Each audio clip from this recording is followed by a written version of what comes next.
Hello दोस्तों, कैसे हैं आप सब। आशा है दोस्तों आप सब बहुत अच्छे होंगे। रेलवे की तरफ से दोस्तों डिपार्टमेंटल एग्ज़ाम के प्रति एक बहुत बड़ा बैड न्यूज़ आया है दोस्तों। जो कि दोस्तों नए स्टूडेंट जो ज्वाइन कर रहे हैं, नए कैंडिडेट जो ज्वाइन कर रहे हैं रेलवे ग्रुप 2 में, उनके लिए दोस्तों काफ़ी ये बैड न्यूज़ है। उनके लिए काफ़ी बैड न्यूज़ है दोस्तों, लेकिन जो पुराने काम कर रहे हैं एम्प्लॉय, उनके लिए गुड न्यूज़ है दोस्तों। ठीक है, कोई भी चीज़ जब डिसीजन लेती है सरकार, तो किसी के लिए बैड न्यूज़ होता है तो किसी के लिए गुड न्यूज़ होता है। तो उनके लिए दोस्तों ये बैड न्यूज़ है, दो जो लड़के नए रेलवे को ज्वाइन कर रहे हैं। तो क्या है बैड न्यूज दोस्तों, इस वीडियो में पूरा डिटेल से हम चर्चा करेंगे। ठीक है, इतना जान लीजिए दोस्तों कि डिपार्टमेंटल एग्जाम के प्रति बैड न्यूज़ है। क्या है बैड न्यूज दोस्तों, आइए आपसे चर्चा करते हैं। चैनल पर नए होंगे दोस्तों तो कृपया करके आप हमारे चैनल को जरूर से जरूर सब्सक्राइब कर दीजिएगा, वीडियो को लाइक और शेयर कर दीजिएगा दोस्तों।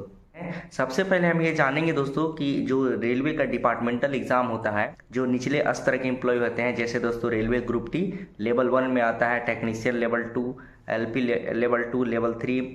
इन एम्प्लॉय को दोस्तों प्रमोशन पाने के लिए, मतलब जल्दी प्रमोशन पाने के लिए या हायर लेवल में जाने के लिए बोले तो, ठीक है, जैसे कि आपको जब छोटी मोटी जॉब मिलती है तो आप हायर जॉब का तैयारी करते हैं। ठीक है, तो उसी प्रकार से दोस्तों रेलवे क्या करती है कि डिपार्टमेंटल एग्जाम रखती है, लेती है, जिससे क्या होता है कि छोटे स्तर के एम्प्लॉय एक बड़े स्तर पर जा सके, जिसके पास टैलेंट है, जो पढ़ने लिखने में अच्छे हैं। तो दोस्तों जो एग्ज़ाम होता है रेलवे में, वो दो प्रकार का प्रमोशनल एग्जाम होता है। जीडीसी एग्जाम होता है दोस्तों और एक एलडीसी एग्जाम होता है।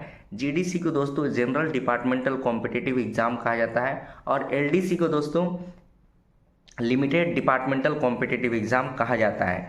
दोनों में डिफरेंस क्या है दोस्तों, मेनली डिफरेंस जो अब रह गया है वो है दोस्तों केवल आपका डिपार्टमेंट से रिलेटेड। दोस्तों क्या है कि जीडीसी जो एग्ज़ाम है वो अगर जब मान लीजिए कोई एक डिपार्टमेंट में आता है, जीडीसी मान लीजिए कोई एक डिपार्टमेंट का आता है, तो रेलवे का जितने भी डिपार्टमेंट है दोस्तों, ठीक है, उस लेवल से नीचे वाले जितने भी एम्प्लॉय हैं उसमें वैकेंसी डाल सकते हैं। यानी कि दोस्तों मान लीजिए जैसे आरआरबी जूनियर इंजीनियर जीडीसी का वैकेंसी आया ट्रैक मशीन में, तो दोस्तों जितने भी डिपार्टमेंट के एम्प्लॉय हैं रेलवे का, आपका पर्सनल हो गया, ऑपरेटिंग हो गया, ठीक है, आपका इलेक्ट्रिकल हो गया, मैकेनिकल हो गया, सभी डिपार्टमेंट के लोग जो है इसमें फॉर्म डाल सकते हैं। जीडीसी का मतलब ये होता है।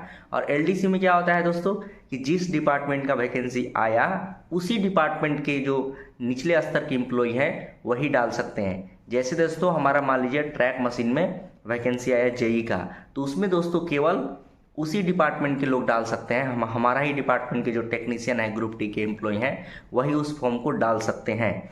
यानी कि दोस्तों एलडीसी डिपार्टमेंट वाइज होता है और जीडीसी दोस्तों फॉर्म आया, रेलवे का कोई भी एम्प्लॉय उसमें डाल सकता है फॉर्म।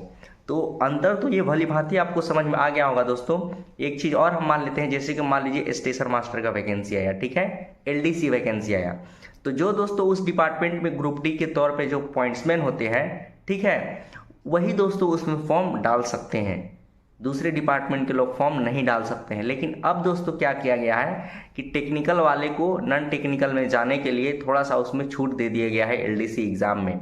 यानी कि दोस्तों कहने का मतलब है कि अगर से मान लीजिए आप ट्रैकमैन के रूप में ज्वाइन करने हैं, तो आप भी स्टेशन मास्टर का जो एलडीसी आता है उसमें थोड़ी बहुत जगह आपको मिल जाएगी स्टेशन मास्टर बनने के लिए। ठीक है, अभी फिलहाल 10% हो गया है दोस्तों। ठीक है, अब आइए दोस्तों चर्चा करते हैं कि जो जीडीसी एग्जाम के प्रति जो है दोस्तों एक सरकार बहुत बड़ा निर्णय लेने जा रही है। उसका नोटिस आ चुका है दोस्तों। अगर जो आप नोटिस देखना चाहेंगे तो आपको मैं डिस्क्रिप्शन बॉक्स में उसका लिंक दे दूंगा, उसका पीडीएफ का हिंदी में इंग्लिश में दोनों में दे दूंगा।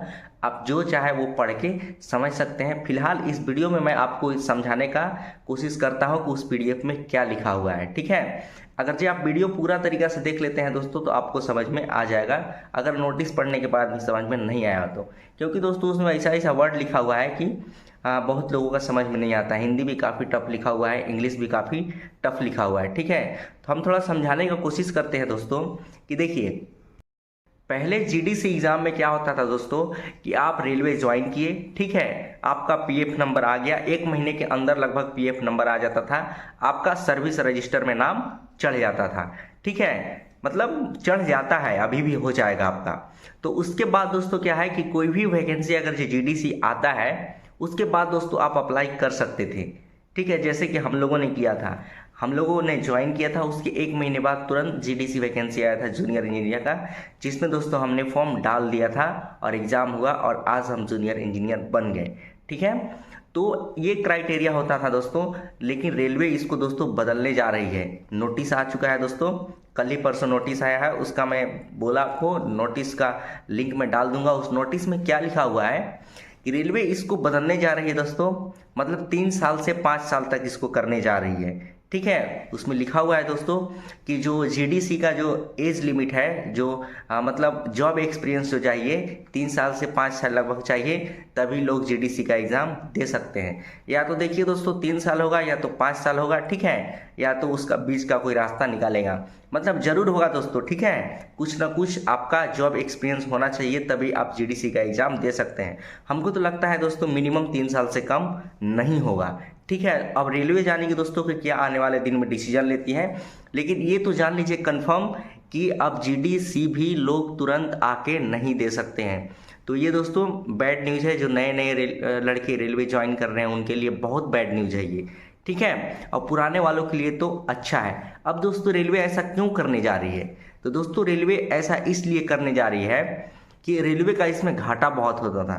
क्या घाटा होता था दोस्तों, तो रेलवे है वो तो अपना फायदा देखेगी ही। ठीक है, तो वो क्या है दोस्तों कि जैसे कि मान लीजिए कि नए एम्प्लॉय आए, ठीक है, उनका दोस्तों ट्रेनिंग हुआ, ट्रेनिंग करवाने में रेलवे का खर्चा हुआ। ट्रेनिंग के समय तो आप कोई काम नहीं कर रहे हैं, रेलवे आपको ट्रेनिंग करवा रही है, उल्टा पैसा दे रही है आपको। ठीक है, तो उस समय रेलवे को खर्चा होता था। जैसे कि दोस्तों आपका मान लीजिए ट्रेनिंग हुआ 1 महीना का, 2 महीना का, 3 महीना का, 1 साल का ट्रेनिंग हुआ। ठीक है, और तुरंत क्या दूसरे डिपार्टमेंट का जीडीसी एग्जाम आया।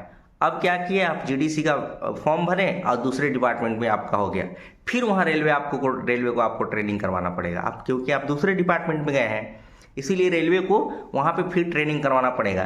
तो इधर ट्रेनिंग का खर्चा और उधर ट्रेनिंग का खर्चा, तो रेलवे को इससे नुकसान होता था, ट्रेनिंग उसका मतलब फालतू में चला जाता था।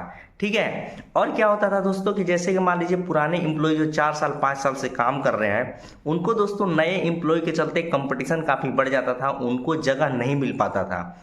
नए वालों पढ़ के आते थे, उनको हो जाता था, पुराने वालों पढ़े रहते थे। इसीलिए दोस्तों क्या है कि पुराने एम्प्लॉय को जगह देने के लिए नए एम्प्लॉय को जॉब एक्सपीरियंस को बढ़ा दिया। ठीक है, आप भली भांति समझ गए होंगे हम दोस्तों क्या कहना चाह रहे हैं। ठीक है, तो यहाँ पे क्या है दोस्तों, आपका रेलवे को इसमें घाटा होता था, इसीलिए उन्होंने इसको बढ़ाने जा रही है। ठीक है, अब दोस्तों क्या है कि देखिए ट्रेनिंग करवाने में उसका खर्चा होता था, फिर दूसरा डिपार्टमेंट में हो जाता था, रेलवे को इससे घाटा हो जाता था, इधर भी ट्रेनिंग उधर भी ट्रेनिंग। ठीक है, तो इससे रेलवे ने क्या करने जा रही है, रेलवे क्या करने जा रही है कि मान लीजिए आपको ट्रेनिंग करवा दी, तो आपसे 3 साल 5 साल 4 साल काम करवा लेगी, तो आपका तो उसका तो ट्रेनिंग का पैसा वसूल हो जाएगा ट्रेनिंग बाद। इसके बाद आपको मौका देगी डिपार्टमेंटल एग्जाम में जाने के लिए।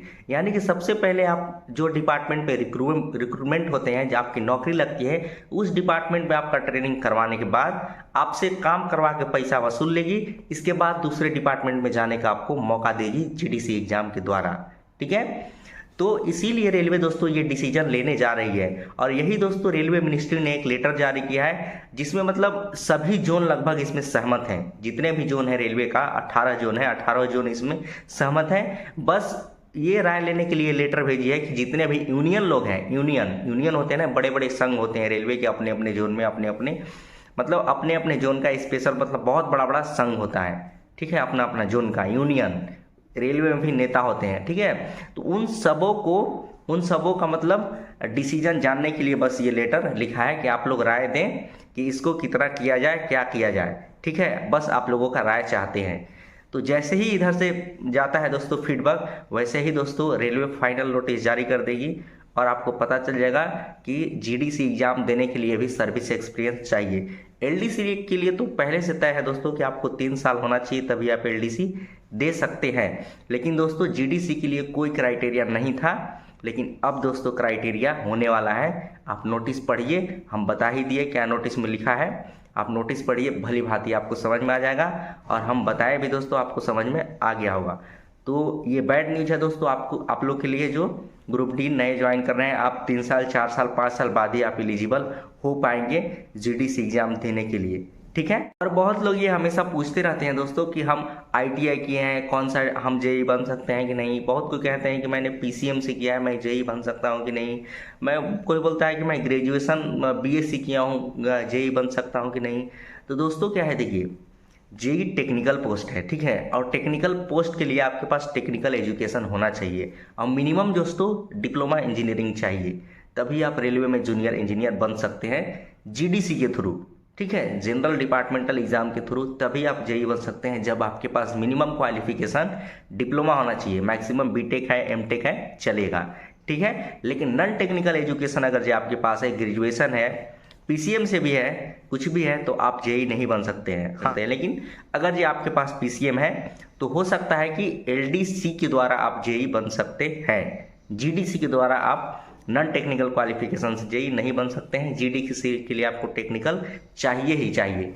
LDC के में भला ही बन सकते हैं क्योंकि वो डिपार्टमेंटल होता है, तो वो आप काम करते हैं उतना दिन तो आपको नॉलेज हो जाता है, तो आप उसमें आपको मौका दे दिया जाता है। लेकिन दोस्तों हो सकता है कि आने वाले दिन में GDC में भी ऐसा हो जाए, ठीक है, लेकिन हमको नहीं लगता है कि ऐसा होगा। लगता है कि जो मैकेनिकल से किए हैं उसका मैकेनिकल से क्वेश्चन पूछा जाएगा, जो इलेक्ट्रिकल से किए हैं इलेक्ट्रिकल से पूछा जाएगा, और जो सिविल से किए हैं सिविल से पूछा जाएगा, जो कि ओपन एग्जाम में भी ऐसा ही होता है। तो इतना जान लीजिए दोस्तों, तो जो GDC का क्वालिफिकेशन और जो GDC का जो आपका सिलेबस है वो बाहर के एग्जाम जो होता है सेम होता है, ठीक है। लेकिन LDC का जो सिलेबस होता है वो डिपार्टमेंट के, मतलब जिस डिपार्टमेंट में वैकेंसी आती है उसी डिपार्टमेंट से रिलेटेड क्वेश्चन पूछा जाता है, ठीक है। आप समझ गए होंगे भली भांति दोस्तों। तो मैं एक सेपरेट वीडियो लाऊंगा दोस्तों, उसमें ये बताऊंगा कि जिसके पास ग्रेजुएशन की डिग्री है वो रेलवे में कहाँ तक जा सकते हैं और किसका किसका फॉर्म भर सकते हैं आने वाले दिनों में। जिसके पास ITI का है वो कहाँ तक जा सकते हैं, जिसके पास सिर्फ ISC है, नौकरी लग गई है, वो कहाँ तक जा सकते हैं। तो आने वाला वीडियो में दोस्तों इन सबों के बारे में पूरा डिटेल से चर्चा करेंगे कि आपके पास कौन सा क्वालिफिकेशन है तो आप कहाँ तक जा सकते हैं। तो चैनल पर नए होंगे दोस्तों तो कृपया करके आप हमारे चैनल को जरूर से जरूर सब्सक्राइब कर लीजिएगा दोस्तों, और वीडियो को लाइक और शेयर कर दीजिएगा। मुझे आशा है ये वीडियो आप लोगों को काफ़ी पसंद आया होगा। तो ठीक है दोस्तों, मिलेंगे नेक्स्ट वीडियो में, तब तक के लिए जय हिंद।